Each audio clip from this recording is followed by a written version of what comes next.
Everyone, this is AP Live on AP European History. My name is Todd Beach. I teach AP European History at Eastview High School in Apple Valley, Minnesota. That's a suburb of Minneapolis and St. Paul. Really glad you're here with us this morning. And I am Katie Lancey. I teach AP Euro at Coral Gables Senior High School. It's in Coral Gables, Florida, a suburb of Miami. Welcome. We're really excited to be here today. And let's get started with the lesson. Today, so it's Wednesday, 4:15. So Katie's going to take us to the warm-up here in a little bit, and we have feedback on contextualization and thesis from yesterday's practice. And the other skill development we're going to work on today is comparing arguments of two sources, and that's going to be your homework for tonight. And we picked two pretty good sources, really interested in seeing how you do that. And then our content lesson today is the English Civil War, Glorious Revolution, and we're going to introduce you to constitutionalism. That's what's going on for content today. I want to draw your attention to see what's going on Friday. We got another DBQ practice, the modified 5-document DBQ that we'll release to you on Friday. And we're also going to give you some structure and some reminders about how to engage with that and our content on Friday's Scientific Revolution. So we got that going. Today's lesson overview, contextualizing state building, English Civil War, Glorious Revolution, and the Dutch Golden Age.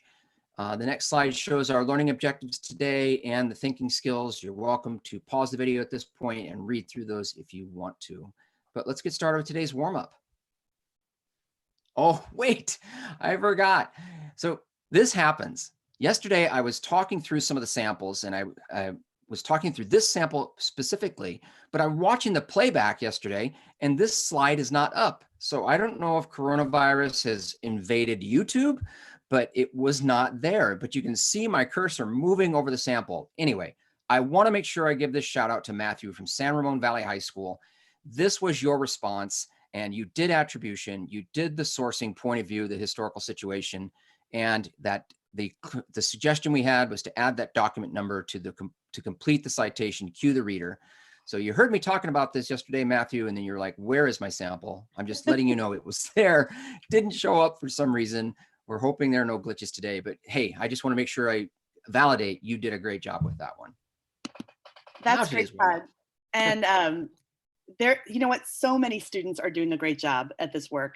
Matthew did a great job, but the students that I'm highlighting today, there were so many correct, well done first paragraphs to this potential prompt, which was evaluate the most significant response to the Protestant Reformation. I was really, really impressed. You guys are doing a really good job, and we're going to keep practicing this because this, of course, is going to be how you begin the DBQ that you're going to write for this AP exam this year. So let me show you a few examples of people who gave us the contextualization that was relevant to the topic and then went on to have a claim that had a line of reasoning. So I'm so sorry for this pronunciation, but it's Tati at California High School in California. And what they wrote was, during the Renaissance, many secular ideas came about.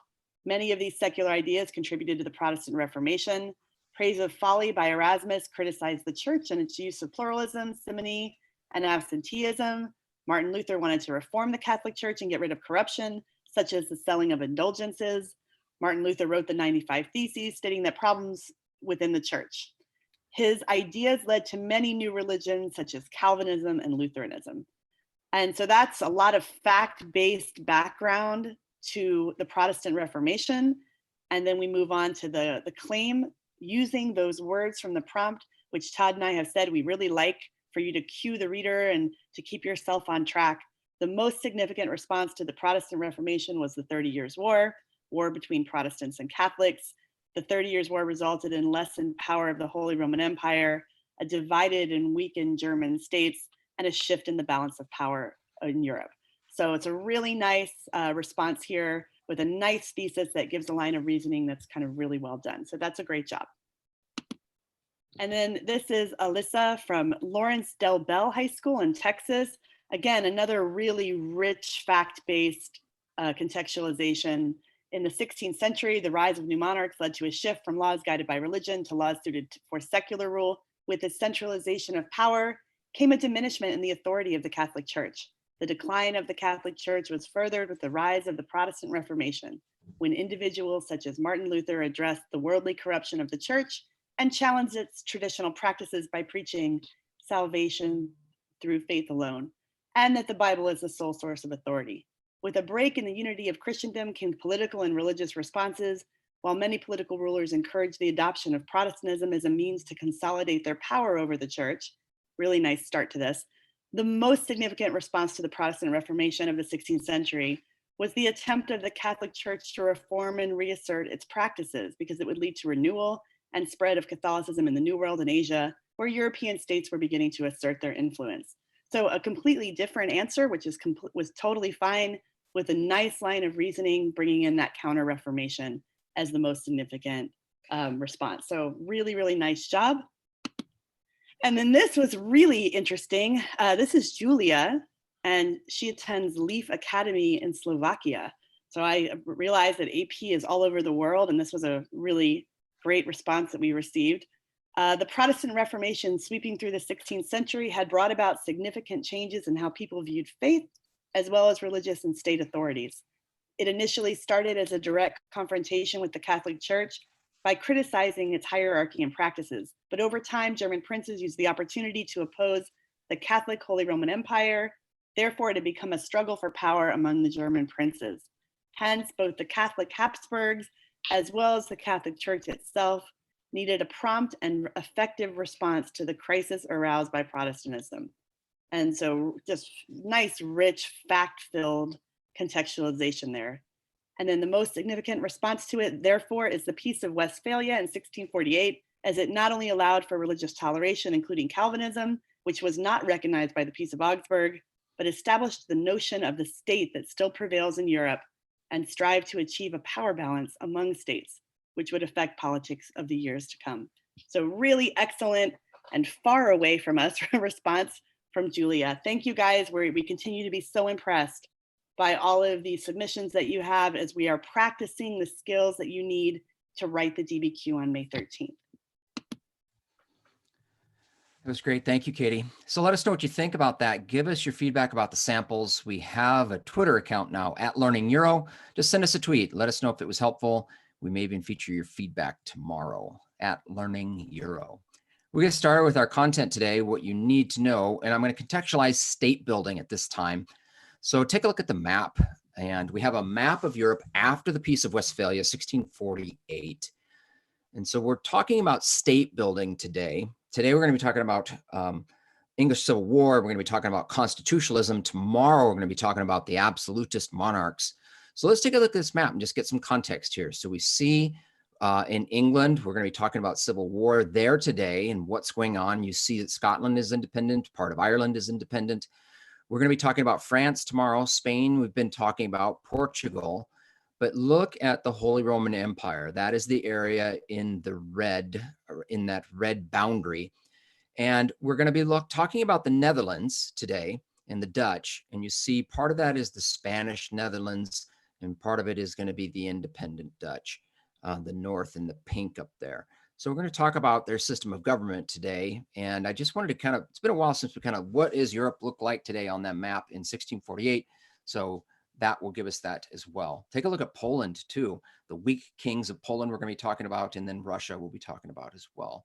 And then one last thing on the map, the spread of the Ottoman Empire, how it's creeping up past into Budapest. So that's something also to give us context as we dive into these different systems of government from today and tomorrow. So in the context, in the A paragraph, in the context of war and economic depression, 17th century monarchs begin to make new demands on their people. In the B paragraph, France, Spain, Central Europe, and Russia attempt to centralize authority through absolutist governments. That was what we're going to talk about tomorrow. C paragraph, England and the Dutch Republic utilize constitutional governments to move their societies forward. So we're going to be talking about England and the Dutch today. D, both absolutist and constitutional governments face similar obstacles in achieving their goals. E, both absolutist and constitutional governments achieve new levels of central control in 4 areas. So if I'm cueing you right now, we're looking at similarities between absolutism and constitutionalism: greater taxation, growth in armed forces, larger and more efficient bureaucracies, that's to collect the taxation, and then 4, compelling obedience from their subjects. So part of what we're going to be doing as we're learning about constitutional governments today, is reflecting about tomorrow and the absolutist governments and see what's similar and what's different. Okay, thanks. All right, so we're going to start by focusing on the constitutional government you're talking about and how we get there, particularly after the death of Elizabeth I in England, the last Tudor monarch, and the switch to the Stuart monarchy here. So we're going to talk, kind of give you contextualization for the English Civil War through the Stuarts and to the Glorious Revolution. So in 1603, Elizabeth I, she dies. She has no heir to the throne. She dies childless, the virgin queen, and the Stuart family and James I will come in to power in England.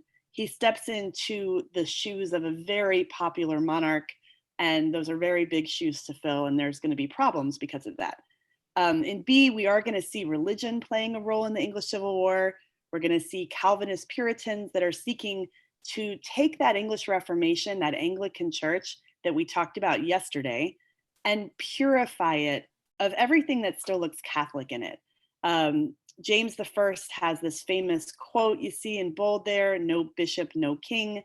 He's very much saying that the hierarchy in the church is essential to maintaining royal power. So we're going to see that this is also has a religious component in it. And James I, and then furthering Charles I, his son, will have bitter disputes over the power of Parliament. Both of these monarchs see themselves as having divine right of king's power. That's power that comes directly from God and gives them the authority to rule. And they're not going to be happy with the power that the Tudors have allowed Parliament to have up until this point. Parliament has the power to tax. And we're going to see that when Charles I becomes king, he will avoid hearing grievances by simply refusing to call Parliament. During this time, he's going to collect taxes that are going to be seen as illegally collected. The most famous of these is when he levies ship money. And the ship money is that coastal cities are required to provide money to fund ships for defense. And then he will bring those taxes to inland cities as well. And this will really upset Parliament. And then finally, when Calvinists in Scotland revolt, he's going to be forced to call Parliament to obtain funds. So when he does that, we have this period of time, the Long Parliament, and it sits from 1640 to 1660. And they're going to see a bit of their power here and require Charles I to pass some legislation that's going to limit the power of the monarchy. The Triennial Act is one of these acts, basically requiring him to call Parliament at least once every 3 years. So things will continue to get worse, and this will come to a head with an attempt of Charles actually entering Parliament and trying to arrest parliamentary leaders, MPs, members of Parliament. And when this fails, he will leave to form his own army. And in response, Parliament's going to form an army, the New Model Army, under Puritan leadership of Oliver Cromwell. He's devoutly Puritan, so we see this religious component coming into play. And that is going to cause the English Civil War. The English Civil War is going to ensue. My students always remember the English Civil War because these two sides have sort of names. The parliamentary side is nicknamed the Roundheads, and the monarch side is nicknamed the Cavaliers, and that's my own school's mascot. And they are unfortunately the losers of the English Civil War. So the English Civil War will culminate with the capturing of the king and kicking out members of Parliament that don't support Cromwell. The king is then going to be put on trial. And in 1649, he will be found by the Rump Parliament. That's the parliament that has been kind of purged of everyone who didn't support Cromwell. He's going to be found guilty. And on January 30th, 1649, Charles I is going to be beheaded. And if you look on the right, this is a painting of the execution of Charles I. And it was interesting as I was looking at different depictions that these depictions were definitely censored within England. But outside, the idea of executing this monarch was quite shocking. And so we see that the crowd is shocked and women are fainting at the idea that they have beheaded their king. So after the beheading of this, we will see the abolition of the monarchy. a republican government established called the Protectorate. And this will essentially be a military dictatorship ruled by Oliver Cromwell and as a title, Lord Protector. During this time period, England will reflect Puritan ideas. Cromwell bans sports, closed theaters, censors the press. He does extend some religious toleration to all groups except for Catholics. And he will understand the benefit to business of welcoming Jewish immigration in. So he will die in 1658. He's right after his rule, his son, who's fairly ineffective, will take over for a short period of time. But by 1660, England is ready to restore the monarchy. And they do that by looking to the legitimate heir to the throne after Charles I. And so that will be Charles II. Charles II, who has been living in the Netherlands, will come back. The Houses of Parliament will restore the Anglican Church. And there will also be some concern. The Test Act is passed. And this is supposed to ensure that only Anglicans hold public office. It strips Puritans and Catholics of many rights, including the right to vote, the right to hold office, the right to teach at universities, things like that. And then things seemed like they were going to be pretty positive, but Parliament is refusing to adequately fund Charles II's allowances. And Charles II forms a secret alliance with Louis XIV of France. In return for payment, he will promise to gradually re-Catholicize England and convert himself to Catholicism. And when he dies, his brother, James II, will become king. James was Catholic, and this is going to be a problem. Then when we see that this is about to provoke what essentially will be another civil war, Parliament will offer the throne to the daughter of James II, who is Mary, and her husband, who is Dutch, William of Orange. James II, a lot of this comes to a head because James II has a son who's going to be raised Catholic, and this is going to be a problem. So he will flee to France. William and Mary are crowned, and this becomes this glorious revolution, which is a change in monarchy without bloodshed in 1688. And then before we move on, I think it's really important and leads into something that Todd's going to talk to you about, is the next year we have the very important English Bill of Rights. And that really changes the balance of power in England in favor of Parliament. We're going to see laws made that can be made in Parliament only. The idea that Parliament will have to be called at least once every 3 years. This will include an independent judiciary. And it will also have a provision that only a Protestant can inherit the throne moving forward. Great, thank you, Katie. So here's our activity for today. This would be the kind of thing we could, if you have something to write with, just to jot down some ideas. In the classroom, I would give this to my students. I'd say, hey, let's turn and talk about this. So we've been talking a lot about sourcing because on your exam, you're going to need to do some sourcing for the DBQ. So, and again, I was reminded on Friday when we had students turn in some full DBQs. Many of you had watched the video and you were asking me, what is HAP? We keep talking about HAP. So it is just an acronym that we use. Your teachers may have different acronyms for it, but it just helps us remember when we're doing sourcing that we are going to look at the document and analyze it through its historical situation, its audience, its purpose, its point of view. That is HAP. And then whichever one of those ways to analyze the document we're going to use, we always want to follow up with, why is this important? And so we talk about HAP, making it happy. Your teachers may have different acronyms. They may be using HIP or HIPPO. I've seen those a lot. Please use whatever your teacher has taught you to use. But for the sake of these videos, we're just using this over and over again. So let's take a look at our source. This actually appeared on the 2017 DBQ, the AP European History exam, the main DBQ. And we have a source, it's William and Mary. It's a woodcut from the mid-18th century English children's book showing William III and his wife, the co-ruler, Queen Mary II.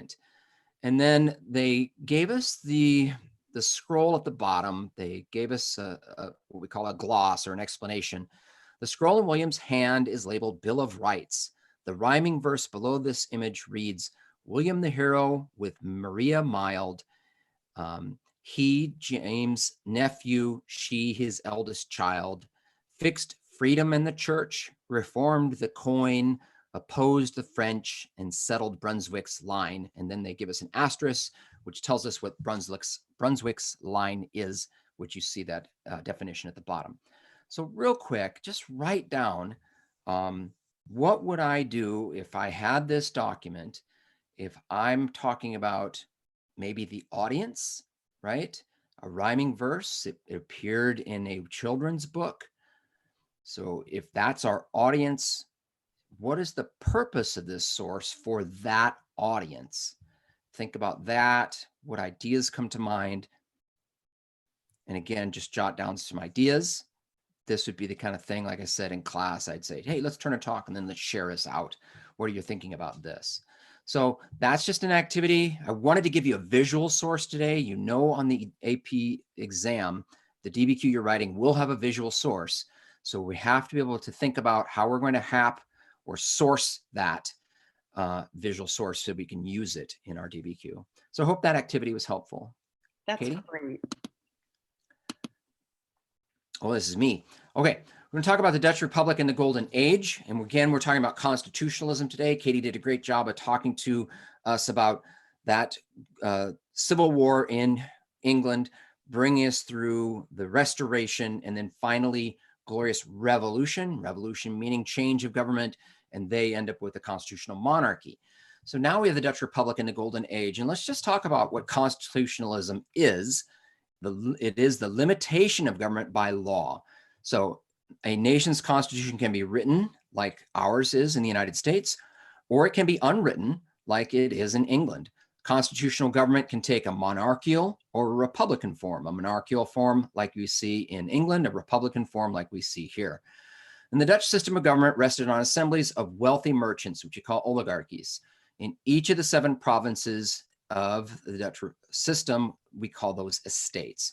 So a federal assembly or a states general ran foreign policy, but was responsible to the provincial estates. So we have a states general like a large overseeing government, but we have the provincial estates, which would be more local government. Number 2, the states general appointed a representative or stadtholder in each province. So, and then in 3, the cohesion and power of the Dutch Republic ultimately rests on its immense commercial power and prosperity. It's the golden age of the Dutch. And because it is the Netherlands, they are very much a seafaring country.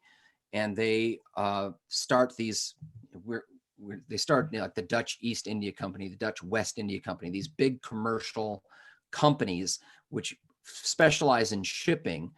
And they're somewhat privately owned, but they are also so subsidized and sponsored by the government as well. So there are investors, but because they're so important to the country, any type of legislation needed to clear the way for their enterprise is going to be easily done through the Dutch Republic.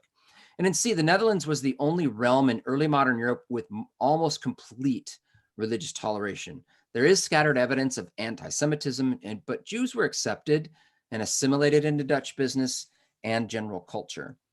And so in 1650, the Dutch owned half of the ships in Europe. Just imagine that. That's an amazing statistic. Half of the ships of all of Europe. You think about the French, you think about the Spanish, the Portuguese, and they control much of European trade.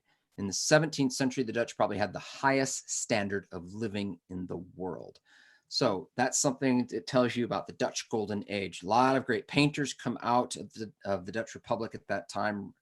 I found an interesting source that I wanted to share with you because I was trying to look for some sourcing that would show us, you know, a little bit of diversity that the Dutch Republic would have been known for and that toleration that the Dutch Republic would have been known for. And I came across this source. It's from a play, The Choice Between Young and Old. A simple young woman turns away from a rich old man and an elegant young man and chooses a boy, pointing mockingly at his rivals. The old man's wearing a fur hat, sitting at a table, counting coins. He holds open a money bag. The young man raises a wine glass in his left hand. Represented are probably 4 main characters from the play, The Game of the Moor. So I believe that the man with the money bag is supposed to be the Moor, and we have the young upstart Dutch boy or man in the top right with holding the wine glass. But we have then they're all it's called rivals. They're all seeking this woman's affection, but it's going to be the plain boy that's going to win her heart, apparently, from the play, which I have not seen. There we go, the Dutch Republic in the Golden Age. I love that visual. Okay, so we're kind of stepping back a little bit now just to talk briefly about something that I started yesterday with the Counter-Reformation, because Baroque art is really closely tied to the Counter-Reformation. We're going to see Rome and the revitalized Catholic Church of the late 16th century inspire Baroque art. It is meant to be emotional. It's meant to kindle the faith of ordinary people and to form a bond between the people that go into the church, the average person, and this new Reformed church. Because of this, we're going to see Baroque art really flourish in Catholic countries, Italy, Spain. Monarchies, city-states, and the church will commission these works to show their own power. And the interior of Baroque churches are decorated in lavish decorations and frescoes. And if you want to take a minute and pause the video, I invite you to just do a Google search of Baroque church interiors and put it on the image category. And your screen will quickly fill up with the way that the interior of these churches looked. And they're really gilded. And I could have shown you so many pictures, but take a minute maybe and do that and look at how you might feel walking into one of these churches, because the idea was to really inspire awe and a connection with the average person that walked in as you see the decorations inside of these churches. To mention a couple of the prominent Baroque artists, Peter Paul Rubens was one of the most outstanding painters. He created paintings that had animated figures and were very dramatic in their contrast. And then Bernini, whose Ecstasy of St. Teresa is on the right, created these amazing sculptures. And if you ever are lucky enough to go to Rome, the Cardinal Borghese of the Borghese Gardens and Palace, they're filled with these. This is in a church in Rome as well. He rose to prominence as a sculptor. And there's other ones we could have mentioned, Caravaggio, but I wanted to give you a couple examples that are in our curriculum framework, as well as music. And Rubens was quite famous and sought after during his lifetime. And Bach, who is our really great example for Baroque music, was not. He really didn't gain a lot of accolades until after his death. He's valued as an organist, not really appreciated during his lifetime. But his music was meant to do the same thing that the art did and sort of capture this awe-inspiring emotion. So that's just a quick overview of Baroque art, closely tied in as part of the Counter-Reformation in order to really keep followers and lure followers back to the Catholic faith after the Protestant Reformation. So what do you think of our content lesson today? Again, I invite you to, if you're on Twitter, just send us a tweet. Let us know if it was helpful. And we might even feature your feedback tomorrow. And again, that's at Learning Euro if you want to send us a tweet. So thanks.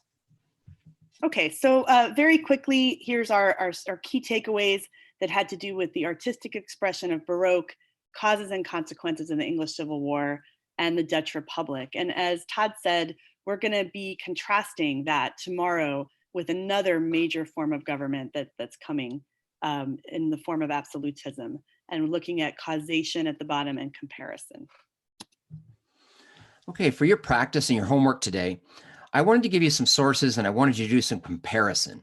So, and I was thinking, how can we do this in such a way that's similar to what you'll be expected to do on the DBQ exam for the AP exam? So the best thing I could do is kind of put it together as a bit of an essay cue, if you will. So I have two sources here, source A and a source B. And let's just always read the source line first, always read the source line first, always read the source line first. So what do I know about King William III of England in a declaration? Source A. What do I already know about that? And then source B, Frederick William the Great, Elector of Prussia, letter to his son Frederick I, first King of Prussia. So we're going to talk about absolutism tomorrow. We'll be talking about Prussian absolutism, but we're doing reviews, so this should be something that you're pretty familiar with. So source A, source B. Here's your homework. A, describe the main idea as it relates to governing in source A. What is source A saying about governing? B, describe the main idea as it relates to governing in source B. what is the big argument or main idea that is being presented in source B about governing? And then C, explain one difference between the main ideas from the two sources as it relates to governing. So please submit your response to the following email. It's apeurovirtuallearning@gmail.com. Please include your first name, school, and state or country. We will go through those and we'll feature some tomorrow. Some that we haven't been able to feature. I'm still trying to write replies to. We do go through them all. We had over 130 from yesterday. So we love that you're doing that. Please keep doing that because we want to feature these examples and samples and show you what works and what may not work. Okay. So that's our AP exam practice. This message from College Board. We know that not all students have access to the internet or a device. We're working on solutions to help students get what they need to show their best work. If you need mobile tools or connectivity or know someone who does, reach out to College Board directly at cb.org/tech. Okay. Oh, yes, today's shout out. So yesterday I picked one school. I thought, why am I just sticking with one school? We have so many schools sending stuff into us. So, hey, Franklin High School in Franklin, Tennessee, you're the rebels. I looked you up. We're excited you guys are following us. Fullerton Union High School in Fullerton, California. You guys are the Indians. Ball High School in Galveston, Texas. The Golden Tornadoes. Go Tours. So I love these mascot names, but I love that you guys are paying attention and we're with you. You got this, okay? So thank you for following along with us. All right, and I'm going to give a quick shout out to my Cavaliers on the day that we covered the English Civil War. Absolutely. I miss you guys so much. I hope you know that. I hope everyone has a great day and we will see you tomorrow. Yeah, and a big thank you to our producer, Sarah, who helps us put this together every day. We appreciate you so much, Sarah, so thanks a lot. You guys have a great day. See you tomorrow. Take care.